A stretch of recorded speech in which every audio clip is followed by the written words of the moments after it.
Good morning. This morning I have Lala Mahoney as my guest, and she asked me if we could do something interesting to start the day. So Lala, I'm going to turn this over to you. Am I allowed to do this interview in the Moira Rose accent the whole time? No, I'm afraid not. May I respond in all memes? No, I'm afraid not. Am I allowed to curse during this interview? No, I'm afraid not. Can I just get it out before we start?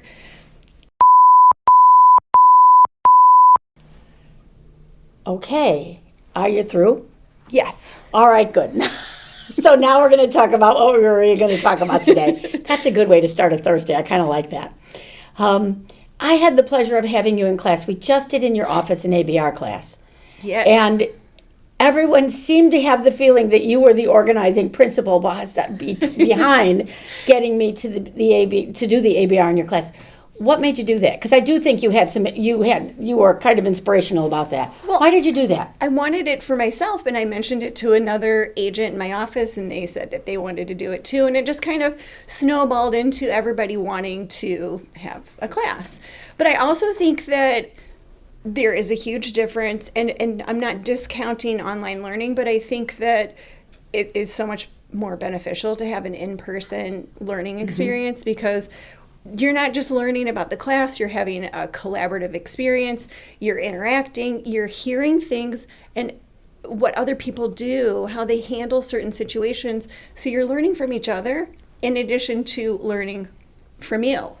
Actually, one of the reasons I like to do in-person classes is because it stacks what I'm going to talk about the next 3 times. Because I am learning all the time, too. Someone's got a great idea about this, that, or the other thing. Yeah. So I take it all the time. Yours was a fairly interactive group. Yep. They were not quiet. They did not sit quietly with their hands folded. They interacted, which made it very fun to do the class. Yeah, it was a blast. It was a blast to do the class. And they want more now, you're saying. They do. They're hungry for more education. And we are still doing more education. So 10 people or more, we will bring it out to the offices for you. So you actually, when we talked about what we were going to talk about today, you put some thoughts together. I did. Tell us, our topic this morning was education. So tell me a little bit about some of the things that you put together for us. Well, I just want to get across that education is vital. And everything in real estate leads back to education, right? So it doesn't matter the situation. If you educate yourself, you're going to be more comfortable when you're talking to somebody. And if you're more comfortable, then you're more confident. If you're more confident, now your client's going to be more confident in decision making or just working with you in general, right? Some of the classes you told me you took, you actually continue to take classes beyond just your continuing education. I do. Other than my ABR, what's your favorite class that you took? I can't help myself. Yeah. Well, I think that the one that I took that you were not super impressed with, but that's okay because now I'm going to do another negotiating class. I took the real estate negotiating expert class, and that is a certificate that I like to tout that, I can negotiate better because I have this certificate. And I do think it's helped me, but I'm going to do the certified negotiating expert We're probably going to do that one too. And I Yes. think that that's going to be really helpful. Okay. How do you use your certificates? You've got a certificate. How do you use it at its basic level to make more money? Well, I can show my expertise. When I am trying to explain how I'm going to service a buyer or communicate how I am a great agent, then I can say, these are my certificates, this is what I specialize in, and I think that helps to gain more business, but also just do a better job. Okay. What else have you got written down in the book? I saw this morning you made notes. What else have you got for us? I have a ton of notes that I wrote for sure. But I just want to make sure that everybody knows that they need to remain compliant. I mean, that is the number one reason for education, right? But also to be knowledgeable and competitive. It enables us to provide a better service to our clients, adapt to industry changes, because I think some sort of settlement happened recently. Yes, and we have just a few changes going on. And Yeah. the big date right now is August 17th. That's the big date that everyone's fretting about. So people are kind of feeling a little panicked, and I think that if you just educate yourself, talk about it more, maybe run some dialogue, it's a continuing conversation that's going to make you feel more comfortable and confident, Right. One of the elements that I do agree with that, and one of the elements that I think goes into becoming good at what you do, I know this sounds like, oh, we're back in school, is practice. And I think that's one of the things that that our agents are going to have to do is their scripts are going to change a little bit. And they're used to their scripts being this way, and now they're going to have to shift and go a slightly different direction. And practice helps. Absolutely. Yes. Yeah. Yeah. So find somebody who you're working with. Here's my advice. Find someone you're working with. Mm-hmm. Take turns being the crabby client and present your information. And it makes you much more comfortable and all so pleasantly surprised when your real customers are not crabby.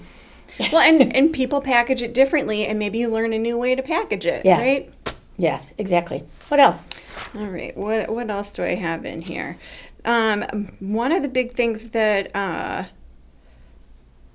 I liked from being in the classroom setting versus an online setting, and again, I'm not against online, but I just think that especially right now during this period of our real estate careers. Lala, we've had more people in class. I've had more people in class since last November, because there was the Halloween memo that came that we were going to, with compensation. I've had more people in class since then. What is that, 8 months now?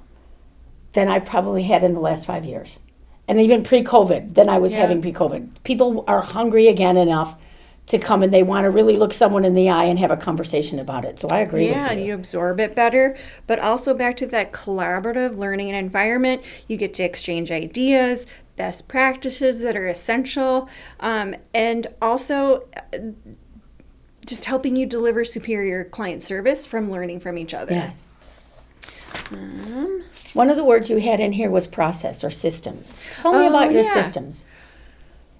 So I have a lot to juggle in my life. I have 2 kids, 2 dogs, 2 cats, a huge garden, all these things that I like to do, but I also love my job a lot. So I have to be really efficient on how I am doing all of these things. So old-fashioned, I write a list of things I need to do for the day, and I try to bust through those, but I also have CRM systems, a whole plan for social media. How I'm handling each thing is a system. Before we started the filming, you said an interesting thing. We were talking about phones, and both of us have turned our phones, our notifications off and the ringers off. Why are you doing that? That seems so not realtor-ish, that you would actually have your phone be on silent most of the time. Well, the most important thing is now. What we're doing right now is the most important thing, right? Giving my undivided attention to you, not being pulled away every 2 seconds from some advertisement or social media notification. That can all wait. Nothing is an emergency. Now is important, right? One of my friends calls it the shiny objects. We're all far too distracted by the shiny objects, which is the ad from Dillard's or Marshall Fields. Well, how old am I, Marshall Fields? I still want it to be Marshall Fields. Same. So I think that's kind of interesting that you're doing that. What kind of, it's interesting that you brought up compliance first. How are you in the market seeing compliance? Are you seeing a compliant market? You're in a very odd market right now. Yeah. You're still very short of inventory. The other thing that I think is fascinating to watch all of you as realtors struggle with is pricing property. Yep. We used to have such a lovely system and say we've got 3 comps, and you looked at what the comps were and you added a little bit and you took a little away for this and you took a little away for that, and you had a pretty good idea of what the house was going to cost. That's not happening these days, is it? Well, and it's funny because I moved here from Iowa and I was licensed in Iowa, and people priced very differently there. It was a mathematical system that you use that was based on square feet. Mm-hmm. And when I got here in 2000, that's not how it went. It wasn't just square footage. You had to take in all these different factors, location being one of them, right? Mm-hmm. So now we're in this market where things are going way over asking. Is it going to appraise? It is really hard, especially this month, because the past 2 months we've had things sell $100,000 over. Oh. So now, where are we? How are we going to price things if we're going to list it today if the neighbor down the street just sold for 100 over because they had 20 offers, right? So it is really tricky. So you got to price it right. And I think a trend that has happened this past month is people have been underpricing things purposefully, and then the market tells you how much that house is worth. Because if you're under and you get 10 offers, whoever is willing to pay the most wins, right? And that's the market. And that's the market. That's an interesting. I've heard that system before, but never in the context of what we're doing now, which is, I sort of call it, we're going to throw price against the wall and see what happens. Yep. That's the unfortunate thing.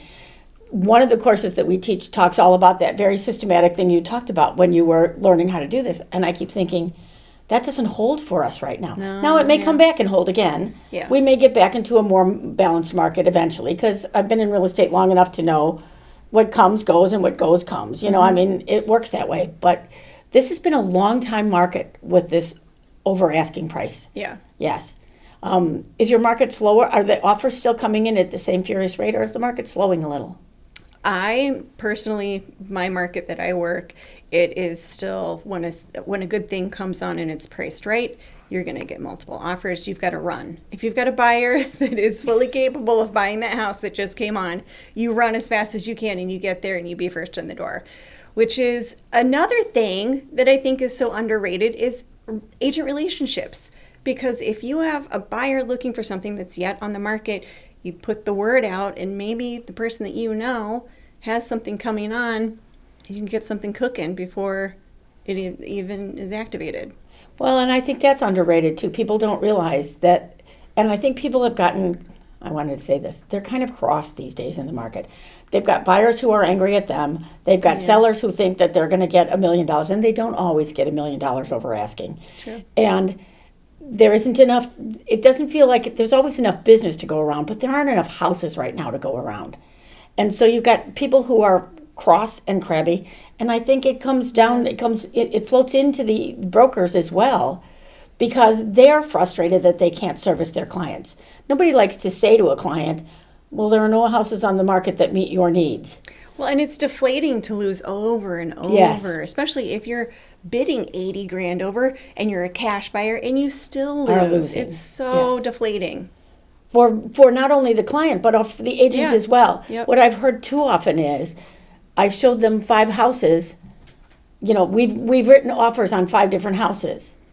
And at that point they go, I changed agents simply because you seemed unlucky. I'm not saying you, but the agent seemed unlucky. Maybe someone else has some other secret house that they know Magical about. negotiating Magical skill. or yes. It's so Yep. I think it's tricky to keep buyers loyal in a market that's like that as I well. agree. Yes. So buyer's agreements, since we're talking about buyer's agreements, you're using your buyer's agreement? Absolutely. Always used a buyer agreement my entire career. So that for me is not new. But I think some really great things that I learned from the class that you taught at our office was to include the code of ethics while I'm presenting the buyer's agreement. I think that is genius because it's going to explain exactly we're not wavering on any of this. This is how I'm going to service you. This is my duty to you. And in turn, your duty to me. So I think that was genius.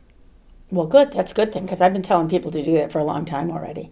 I think buyer's agents are going to have to work harder on the front end with this. Mm-hmm. You know, there's no more, okay, I'll meet you at the house and I'll show you what's inside. That's just not going to be possible anymore. Yep. And I actually think that's a good thing because I don't really like you going to meet strange people at houses without meeting them in a more public place to begin with. Agreed. So from safety point, I think that. What did you learn when you were a realtor somewhere else? Did they use buyer's agreement? Is that where you learned? I was only a realtor in Iowa a very short period of time, and it's been so long. It's been 24 years since I've been in Iowa, and I don't even remember. Okay. But when I was in Illinois, that was a thing that we've always done, is buyer's agreements. Well, that's good. I'm glad to hear that. So I'm going to end today on this. Tell everybody that they should be using buyer's agreements. It's easy once you know how. Get your brain jacked with Deborah. Anyway, Layla, thank you for coming this morning. I really appreciated our conversation. Thank you so much for having me. Just a note, the views of our guests may not reflect the views of the North Shore-Barrington Association of Realtors.